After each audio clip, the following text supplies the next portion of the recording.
Okay, thank you for coming. I'm really happy that I have this opportunity to come here and do a deep dive into Capture One and some of the technologies underneath. Actually, before I start, can we just have some hands about how many are actually using Capture One today? Okay, so we see 30–40% here have been using. So that means that I would probably make sure that I cover some of the fundamentals of the layout of Capture One. My name is Niels Knudsen, and I joined the company Phase One / Capture One more than 30 years ago. In those days, cameras were small flatbed scanners that fit on professional cameras, even though it was still producing high-resolution files like 100 megapixel files. So we already from beginning was working very close with the most demanding professional photographers, and that has helped us, always pushing us to deliver even better quality and even better performance with the software. I started even earlier with my interest in photography. I was so lucky, my grandpa had a subscription to the National Geographic magazine, and I just loved sitting there reading and seeing all these beautiful images and dreaming about one day being able to go out there myself and shoot fantastic images. But I'm happy that I succeeded doing that. So let me start with a little bit of the layout of Capture One. First of all, we have a big viewer in the middle. We have thumbnails over here. We have different tool tabs over here. First off is the library, and there you can see I have a capture folder when I'm shooting directly tethered, but I can also have a hierarchy of folders and here for this demo I have actually already created some folders containing some good examples that we can work on. Then we have the tethering tool tab, and then we have one of the most important one, the general adjustment tool tab.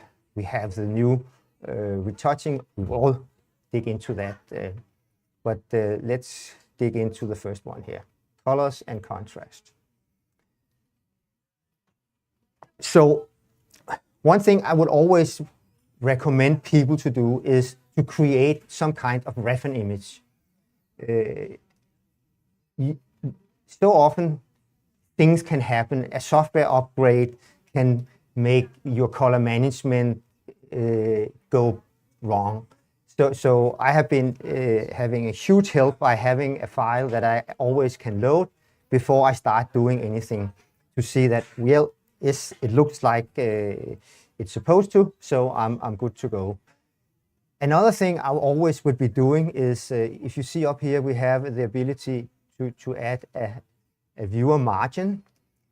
If I have selected that one and I right-click with my mouse, I can change that from any color. Right-click in, but I would always recommend people to edit on a white background.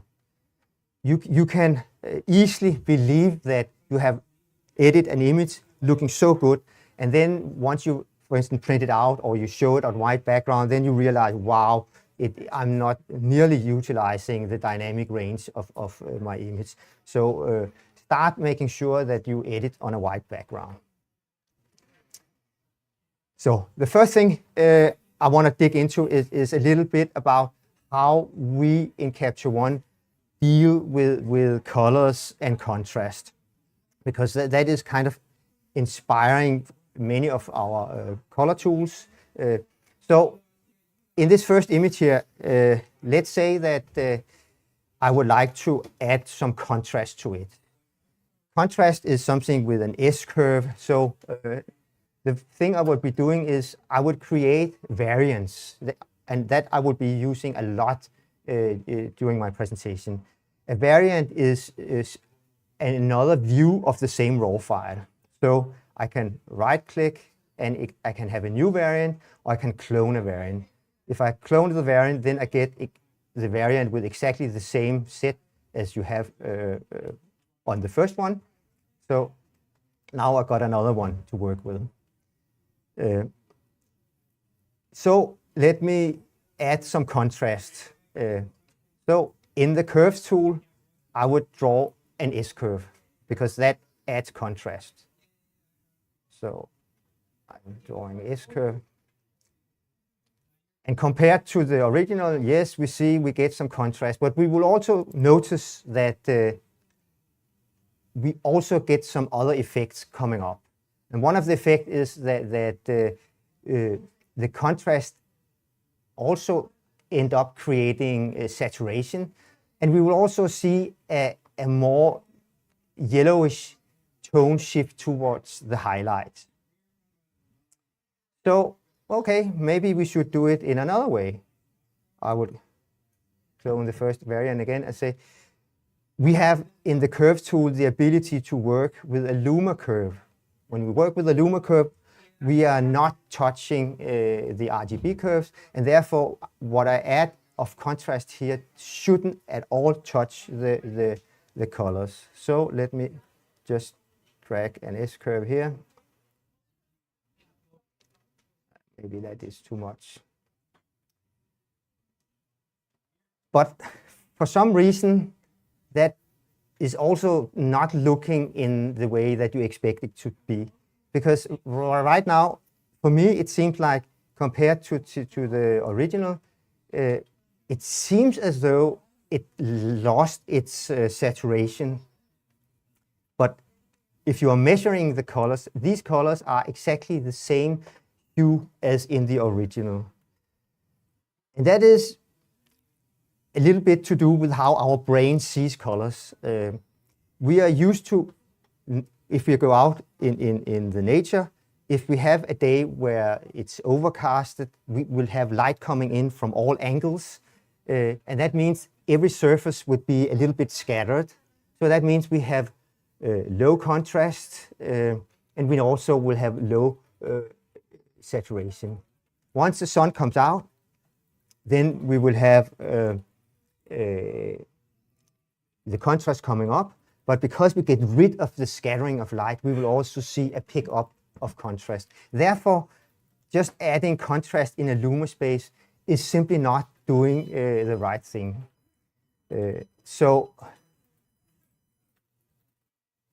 clone variant again.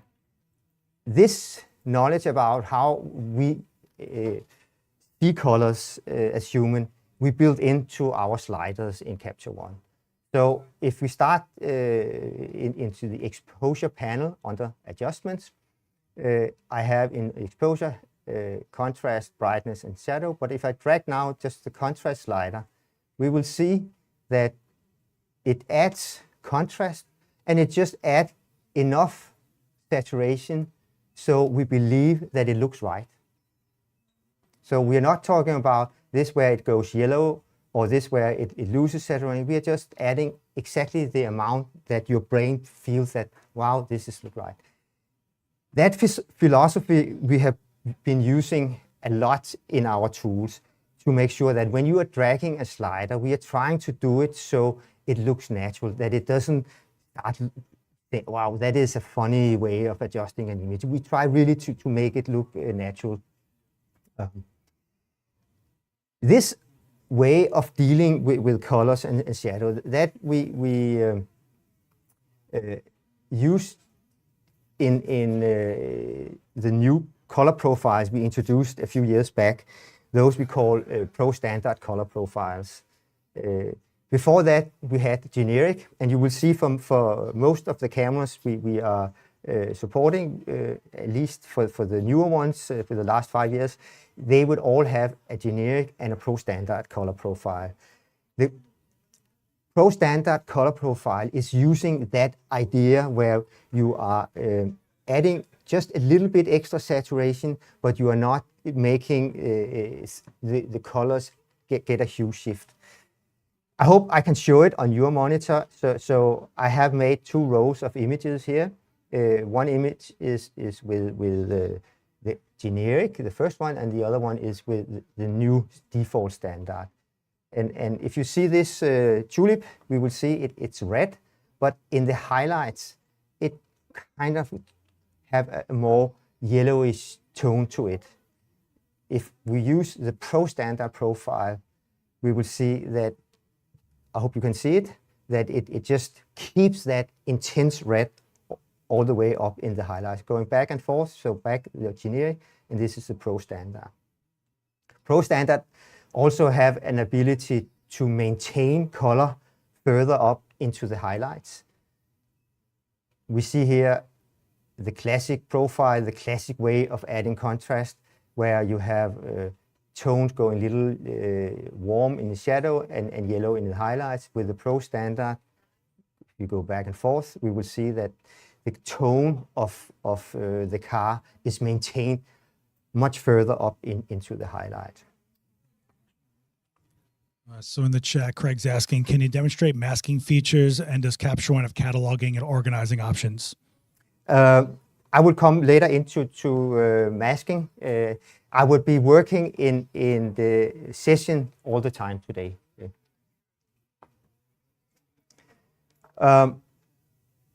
If you just compare here with some fabrics, we will see again the classic way of dealing with colors and the new Pro Standard. We can maintain the right colors much further up into the highlights. We see it up here, and we see it on the yellows. So let's jump into some basic editing.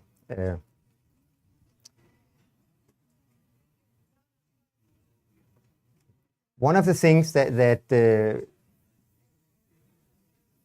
I think is working really, really well in Capture One, and I'm using it almost on all my shots, is the high dynamic range tool.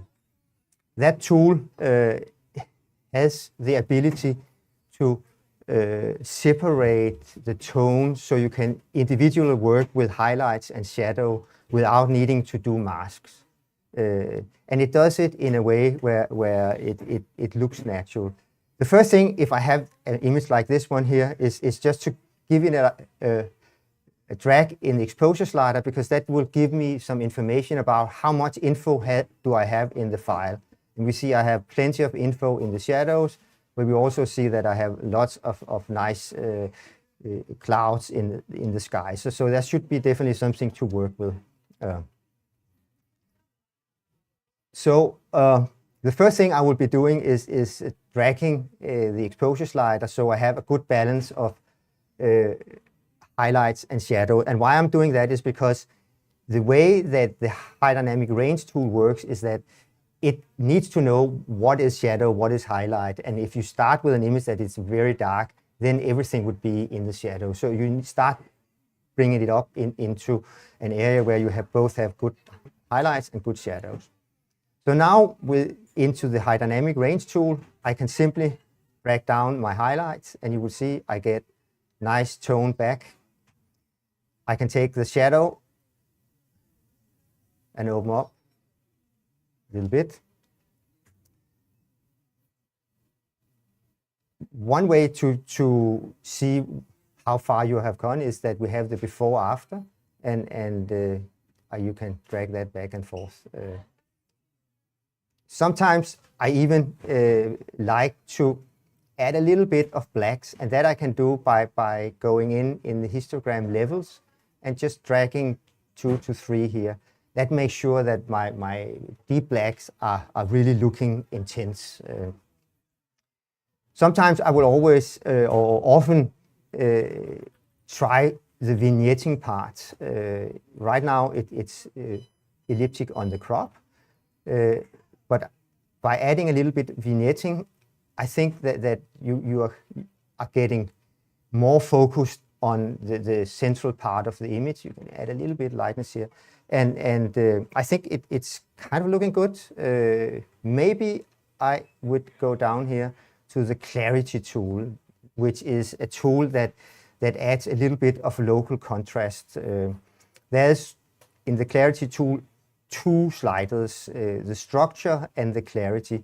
And what is clarity? If you think about unsharp mask, there's a question.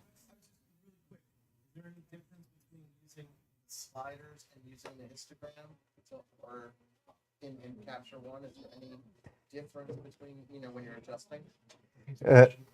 Is there any difference in using sliders or I guess curves and yes, there is. If you're using the curves, you are the chief of what you're doing, and there's not magic stuff going on. If you're using the sliders, we are adding magic stuff to make life easier.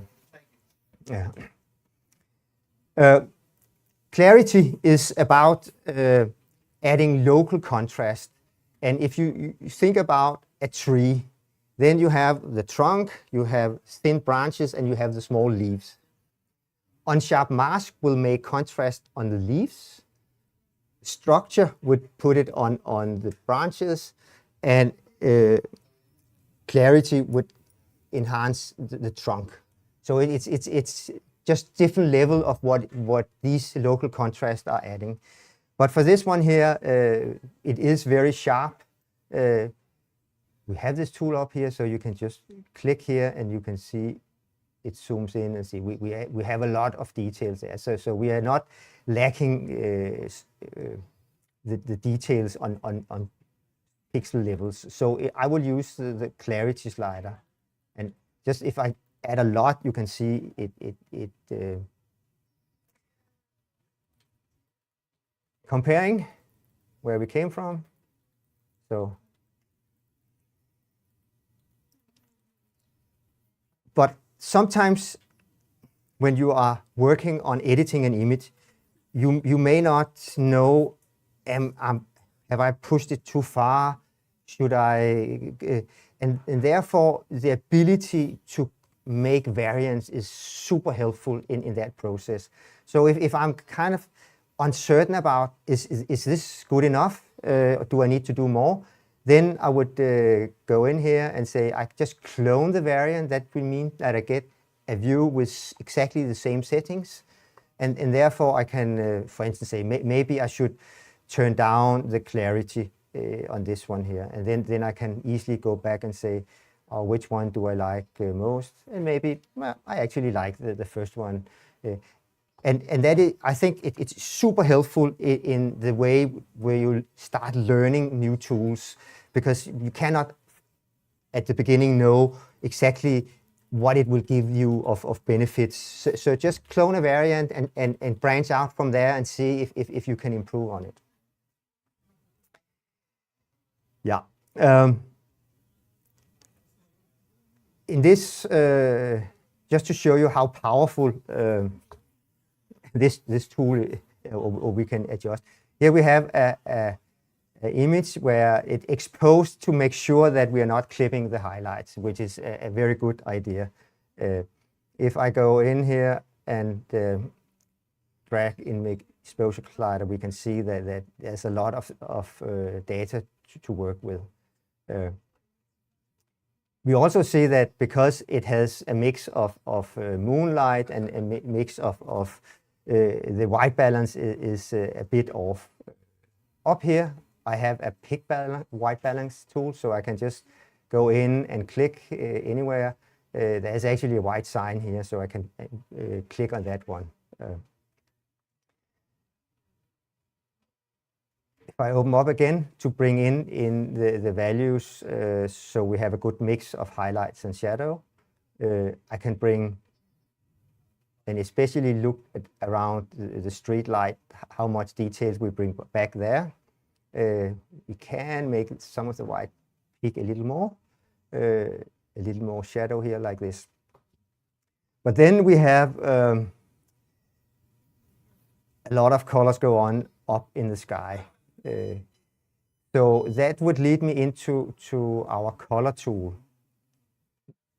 On the tab here, we have color tools, and we have the color editor. Here we have basic, advanced, and skin tone, and I will talk about all of them. But what you can do here is you can take the picker, you can pick the color, and in this case, purple is only up here in this guy. And I can now say, I don't really like that purple. I want to take out the saturation of that purple. So I just drag it here, maybe like this. Maybe as it is a night shot, I would love it to be a little cool. So I have the ability to work with the hues. So I'm dragging it a little towards more cool.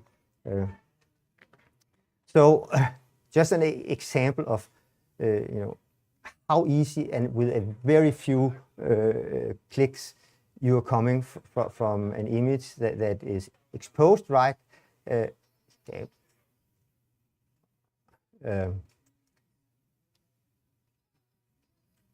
onto an image where you really have brought up all the details in the way you like.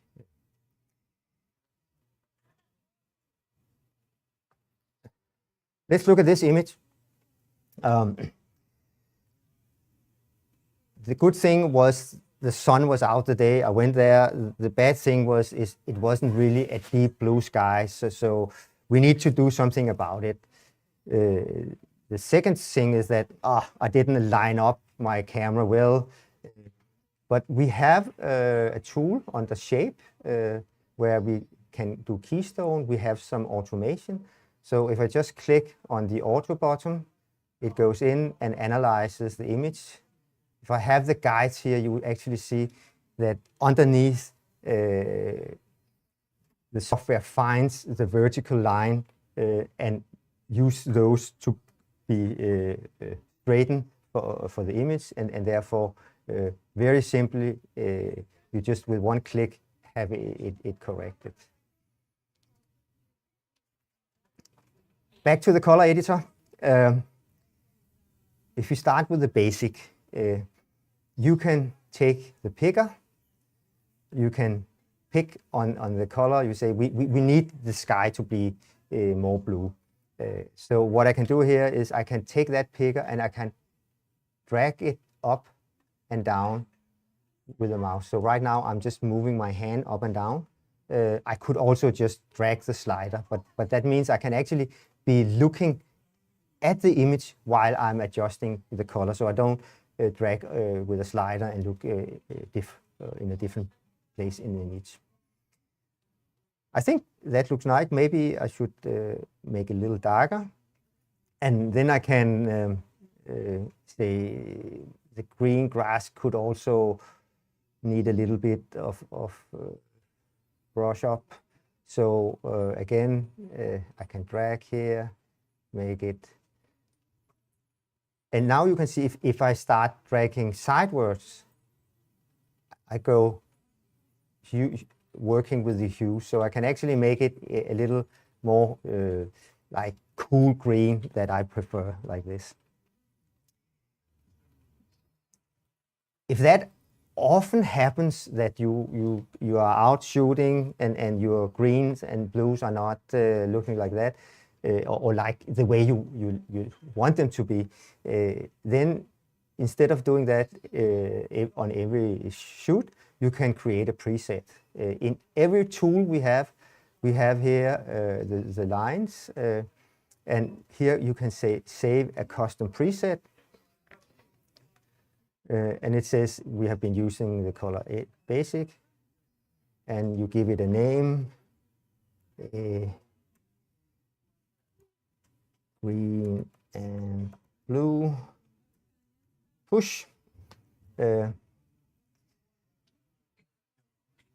Yeah. So in the chat, they're asking, can you talk a little bit about the challenges of interpreting the data from each different camera sensor? So different brands have different colors. What are some challenges with that? There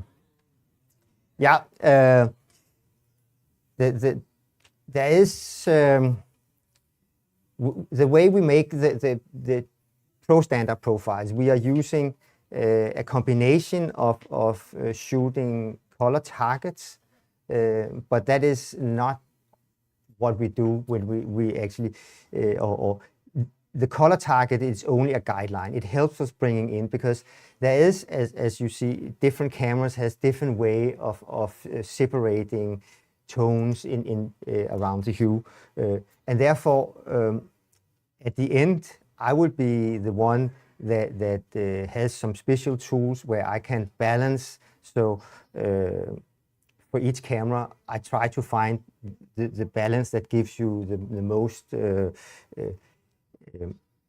combination of being accurate but also pleasing reproduction of the camera.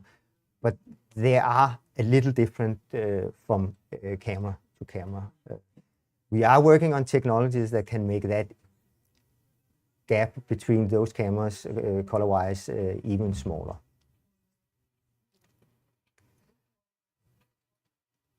Just coming back to where we came here, let's pretend I just take a new variant and say it's a new shoot. I'm coming home with my images. I can go into the color editor, and here I can say out here,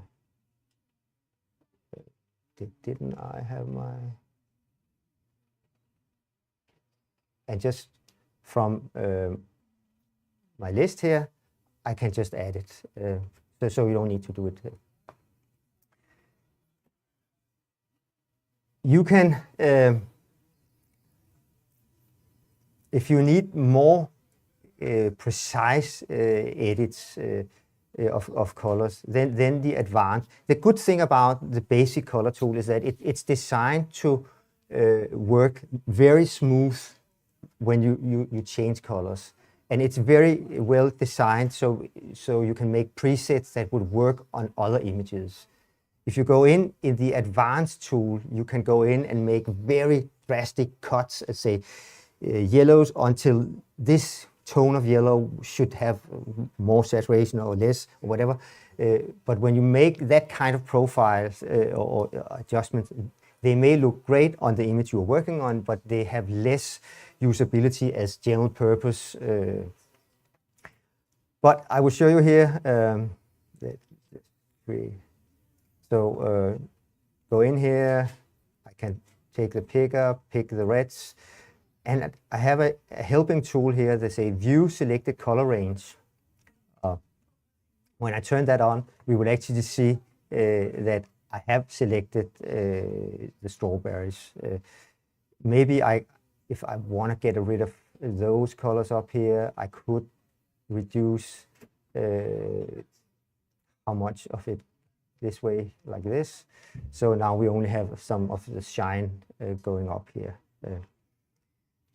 This is only to guide you, knowing that I have selected the tones I want to work with, and now I can say maybe I want these strawberries to be even more juicy, so I'm adding a little more blue in it, more saturation, and bring the red from more yellow to more bluish red. And that is how I like it. If you're not doing too drastic adjustment, you can actually go in from the color editor and save your edits to an ICC profile. So save ICC profile, and you just give it a name. And why would I do that? The nice thing about having that is that once we start shooting tethered, one of the options you can set up for the camera is what ICC profile to use. So that means if you're doing a food shoot and you know that you like your fruit colors to be in a certain way, you can just take that right in to the tethered tool tab. You do have people asking about the new retouching tools, if you're going to go over that. Yeah, sure. They are definitely. So working with masks. The last part of the color tool is actually a very important tool. But here, if we take a look at the color here on the skin, we will see that variation in skin tones goes from yellow to reddish, and that is not that pleasing. In the skin tone tool tab in the color editor, we can go in and this gives us something extra, and it has this uniformity option. And with uniformity, that means that we can make it, hue variation be less. So if I just give it all the way, you can see that now all the color variation in the skin tone is getting close to where I picked the color. I can do that saturation-wise also. Now I just, for the sake of it, give it all the way, and I can even do it a little bit on lightness. So now when we have the skin tone more unified, I can give it even more saturation without popping the bluish and the yellowish part of it. Right now we will see that I actually, with such an edit, also hit the face. And therefore, that leads me directly into working with mask instead. So let's clone a new variant here. In the adjustment tool, we have layers, and we have people mask. And here I can go in and say, let me get the body skin and only the body skin, and it can create a mask. If I turn on the mask, we will see that I can now do this. So what I should have done was actually not starting out without a mask. I should start with creating a mask. But the fantastic thing is that it's so easy to create a mask, and the quality of these masks are very, very good. We hear from our customers that these masks are often way better than the mask you create if you're using Photoshop or Lightroom. So someone's asking, how do you personally customize your menus that's different from the default? Do you have any personal preferences? Yeah. Because you can customize it. Yeah. The customizing I can show here. You right-click on the bar here and customize toolbar, and here you have all the possibilities of what to work with. You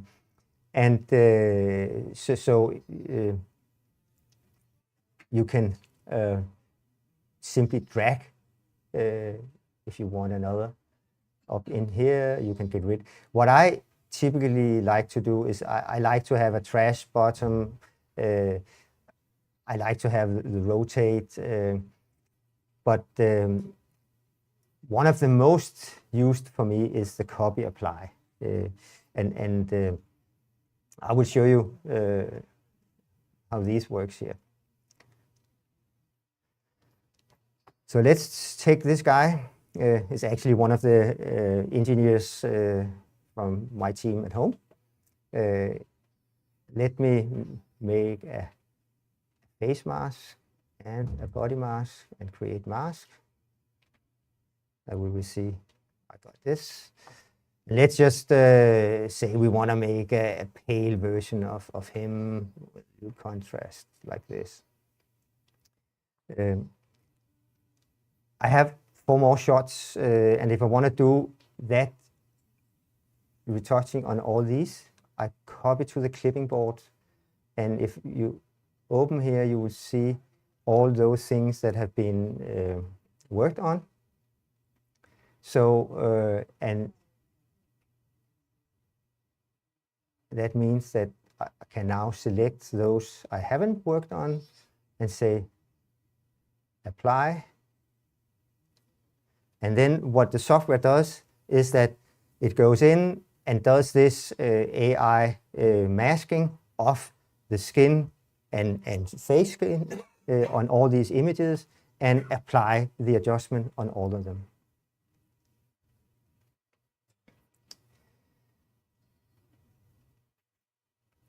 We have ability also with the AI mask to have a subject. So if you simply press the subject mask, it would be able to identify what it believes is the subject, and it's very, very good at identifying.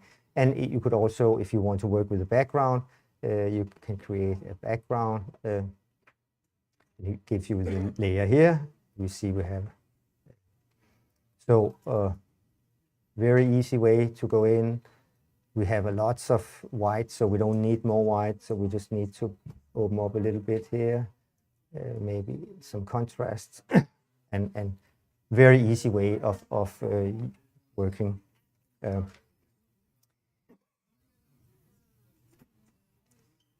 If we take this one here, again, subject mask, again, if let's say we are shooting 10 of these images of the bride and groom, the subject mask will be generated, and we will see how good it is, and we can go in and brighten up exactly that part. And if we had 10 of these, it was easy.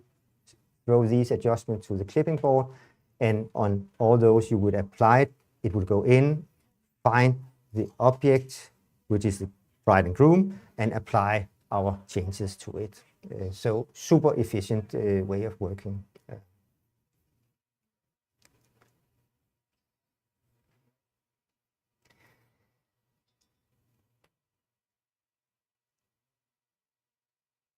Then I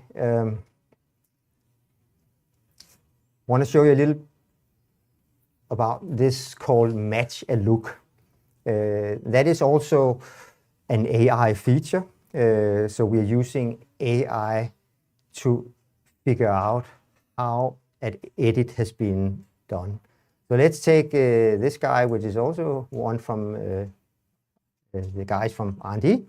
And let me do an adjustment on him. So let's say I want more bright shadows, highlights down, or with a lot of saturation, some extra contrast like this. And if that is a style I would like to use on other images, I can simply make some AI to do this adjustment. So we have this match look. I say use the selected variant. And then it has some check marks.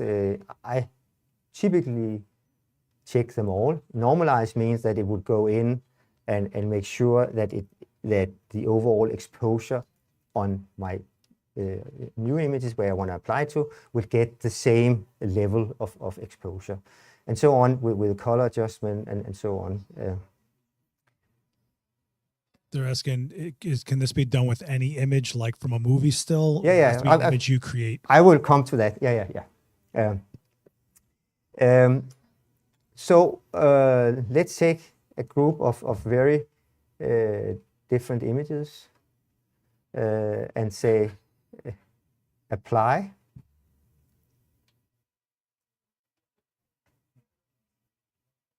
And if we compare it with the one here, we would see that they all got this look, partly saturated, extra contrast.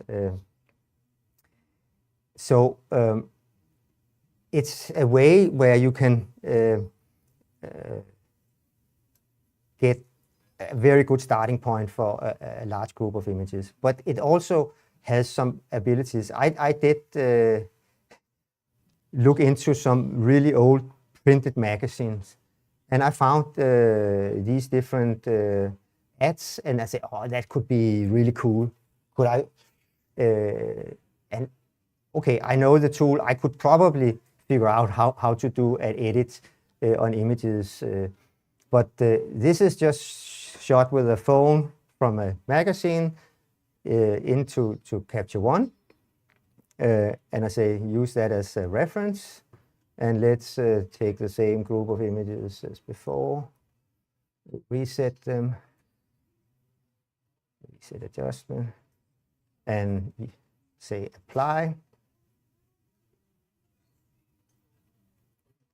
And if you compare with it's I think it's kind of amazing job it does to figure out what does it take to do such an image. If you just take a look into what you can see that for the first one here, a lot of adjustments has been added. So it's not, obvious what needs to be done, but I really think that it's giving a super good starting point to match this style that came from just a printed magazine.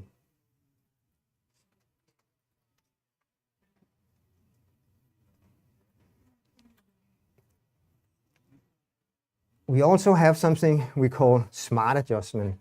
And smart adjustment is something I would typically use on events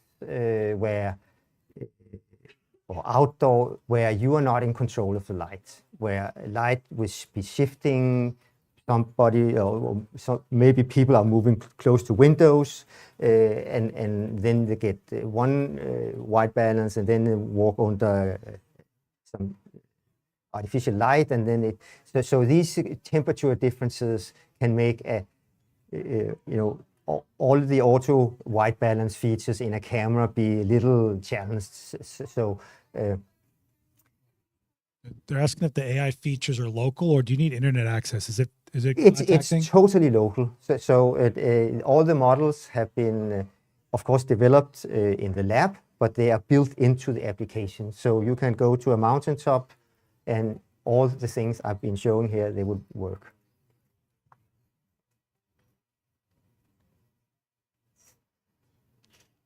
So let me make a style here. I think I would love to brighten up the shadows a bit, the highlights down a little bit, maybe a little contrast. Maybe I will also warm her a little bit, add some vignetting. Yeah, I think it's looking good. Maybe just a little bit more here. So I think this looks good. So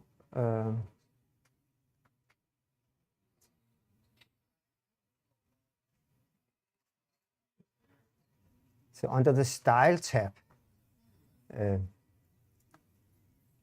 if I throw all these settings to the clipping board, styles and preset,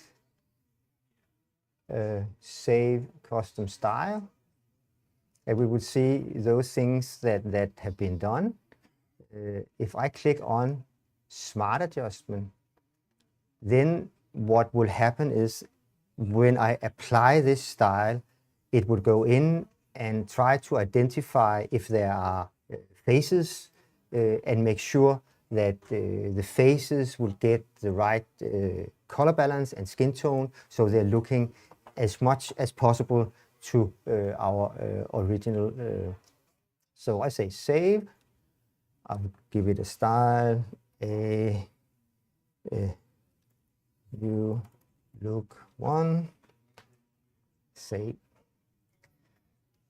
And I can now take the rest of this group, and you will see that we have, in this case, cold light, warm light, mix and underexposed and all that. So right now I should go in here in my custom presets.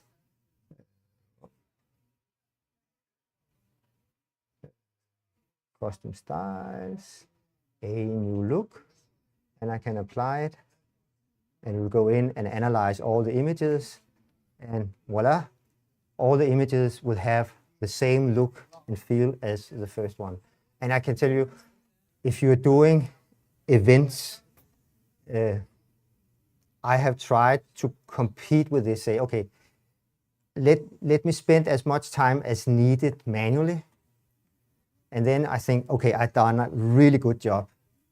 And then I use this feature, and it beats me multiple times. So it's super efficient to. Of course, there would be groups of images where you might need to do in a whole event a few styles that covers drastically different lighting setup. But as you saw in this case, we have both cold light and warm light, and all that is taken care of.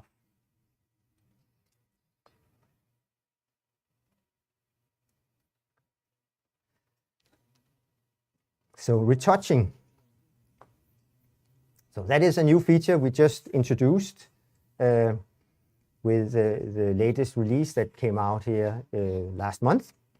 We have on the tool tabs here retouching, and we will see that it has identified a face. So what we're doing or working with is we're working with the face.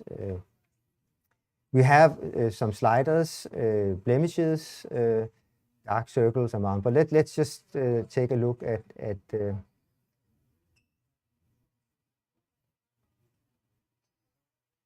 I'm zooming in a little bit.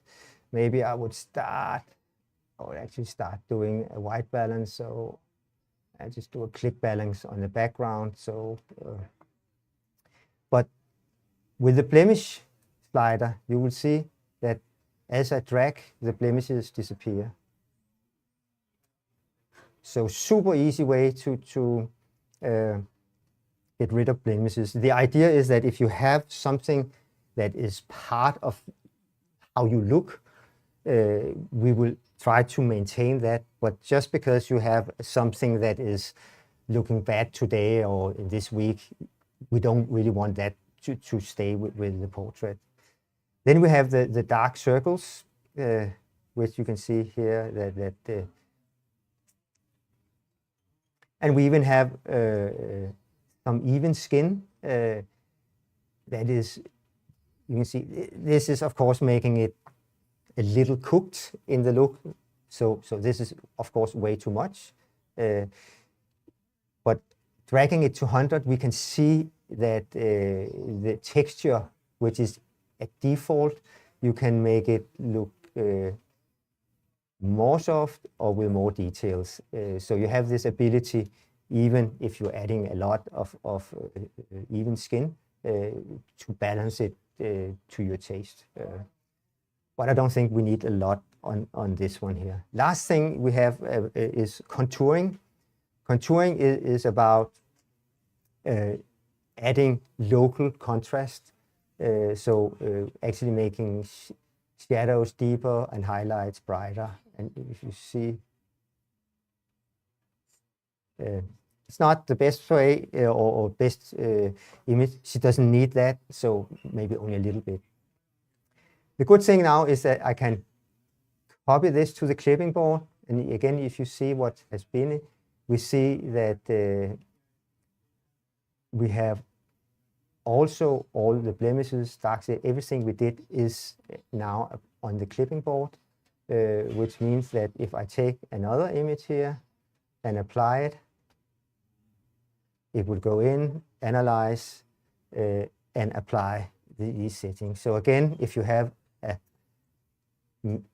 number of portraits of the same person, you basically only need to do the retouching once, and you can apply it to all of them. Yeah. The images are saved automatically in the folder. Like once you do the retouching, where are the images, the new ones? This is a raw editor.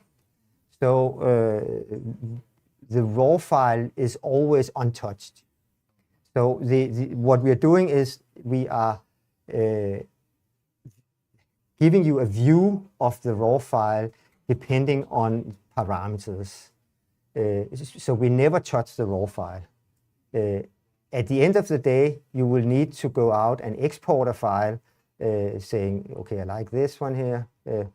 And in the export, we have recipes, And recipes is where you can set up how you want to deliver your image.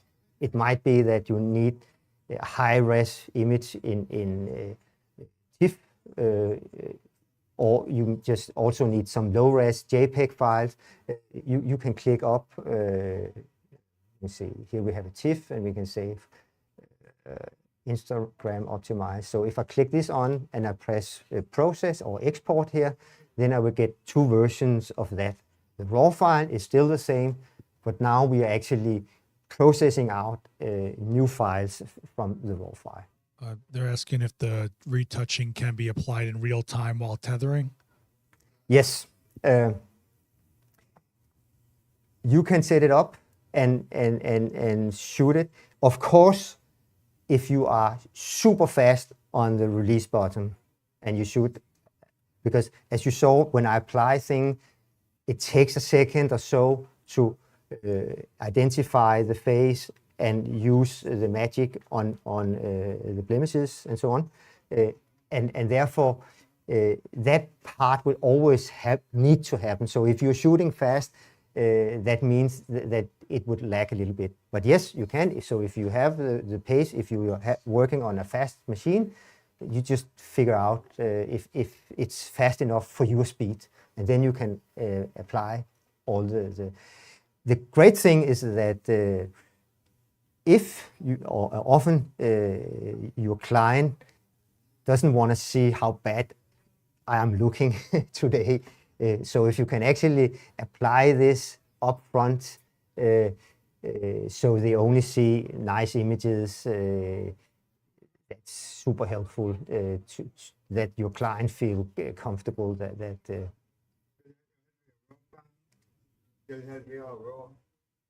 it's always on raw here. Yeah.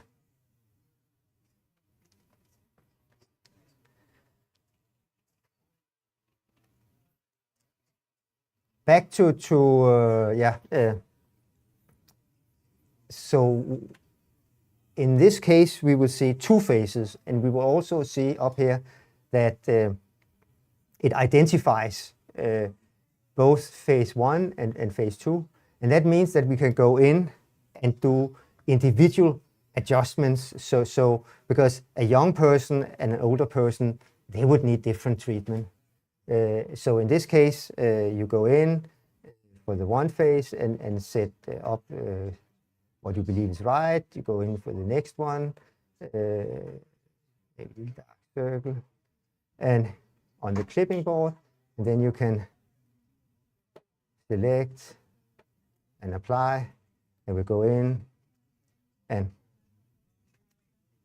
apply these different settings. Yes?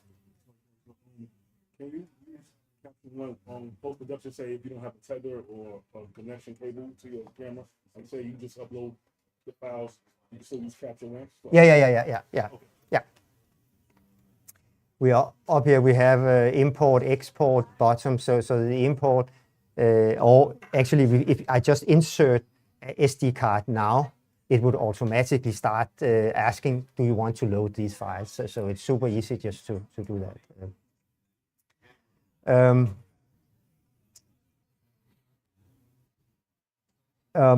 Yeah, we have 8 minutes left, and I have only selected a few things in among all those nice features we have. I will, though, touch about very fast on AI crop, which is also a new feature. The AI crop is a feature where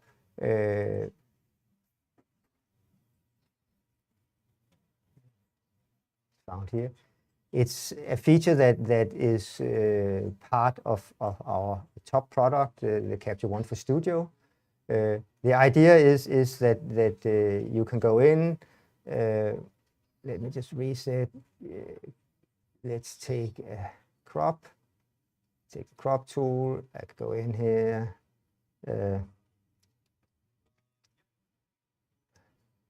And maybe I say unconstrained, and just so we can see. Let me do a little bit like this.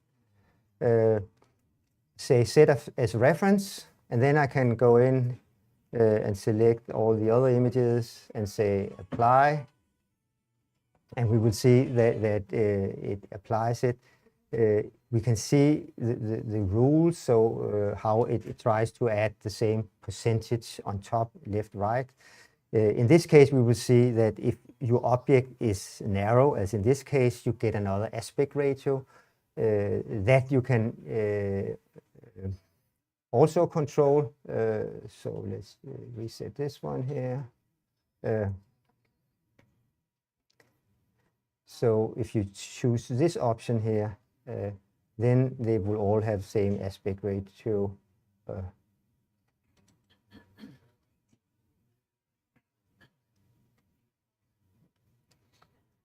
Set as reference, take these, reset, and apply. And now they will all have the same aspect ratio. So super efficient feature if you are needing all the images to come out the same, saving you time going in and doing the manual crop. Last 5 minutes I will use on our tethered setup. We work often, for professional photographers, working with a session is the preferred way of working. A session is a simple folder structure where all your files get organized. So after a shoot, you can just take the top level of that folder structure and put that on your backup drive, and you have everything you need. So super easy. Let me show you how you start a new session. So new session. I will always give it something with like a year, 2000, a month, and say new session 8, for instance. Then it automatically gives me a set of folders, a capture folder, a select folder, an output, and a trash. It suggests a name. Let me just say image. But you can also add your own. So you can say, set 1, set 2, set 3, and I can actually also create subfolders, set 3.1, and say OK. Now I will have a new session created, and you will see under my capture I have set 1, set 2. So if you know how you want to organize your session, you just type it. You can actually do drag and drop if you have a master template, so you just drag it in there when you create it. So very easy way of setting up. I can say if I want to shoot into this one, I right click, say set as capture folder. I have my tethered camera, turn on the camera, and let's just take a wide shot here. So far so good. And you will see here it has default ICC profile, but here if I was shooting my fruit setup, I could select that profile here. It also have this will copy from last, which means that if you go in now and do edits, let me say I pull out a lot of saturation, that means that the next image I would shoot would inherit that portion of adjustment. We have a number of tools to help you in the studio, working together with whoever is joining. It could be art director and so on. One of them is if the person you want to work together with is not present in the studio, we have this functionality, share online. When you say share online, I'm creating a link that I just can send to whoever I want. And with that link, they would be able to see what I decide that they can see. So they could actually follow my shoot. They could be sitting in Copenhagen or Madrid and follow the shoot. The other option, if you are all in the same location, we have this called Live for Studio. And I can say start sharing. And when you share, you would see that on my iPad, I have an application. And I have those files we just shot coming in here. So you can basically give that to the art director and say, don't stay on my shoulder. You can sit and follow what's going on over here. Just show it to this camera. Oh, yep. So we see, yeah. Cool. So that was actually 1 hour, and you can see that there's so much to talk about that I just barely scratched the surface. But I hope you enjoyed some of the details about how it works. Yeah, question? Pardon? Yeah, I'm from R&D. I'm really bad at numbers. But we have a local representation starting here in from July, and so Capture One will be present in United States. And you can contact them and. There's a 30-day free trial if you want. So from there on, you can figure out what plan works for you. But 30-day free trial, why not try it? Whole month. And if you're buying a camera from Adorama, there's probably a bundle where you get it for a year for free. So if you're already planning to buy a camera, check that out. Link, you guys know, link is all over the place, description, chat, all that stuff. Yeah. Yeah. Any last questions? It's in Copenhagen. Headquarter is in Copenhagen. Yeah. Yeah. Well, very, very, very large, ridiculous, work all of it, but lots of images in a Lightroom catalog from 10 years. Yeah.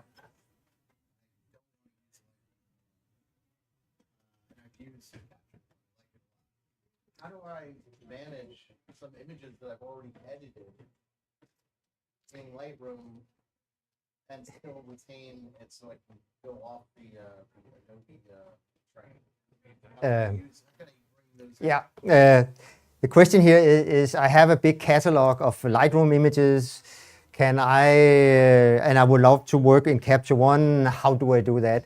There isn't any simple way to just convert your catalog. But if you want to work with some of your edits, you can use the match a look functionality. So you can just take basically a screen dump of the image from Lightroom and bring that in and use that as your reference and have the AI figuring out what did you actually do in Lightroom. All right. Thanks so much, Niels. Thank you. Okay.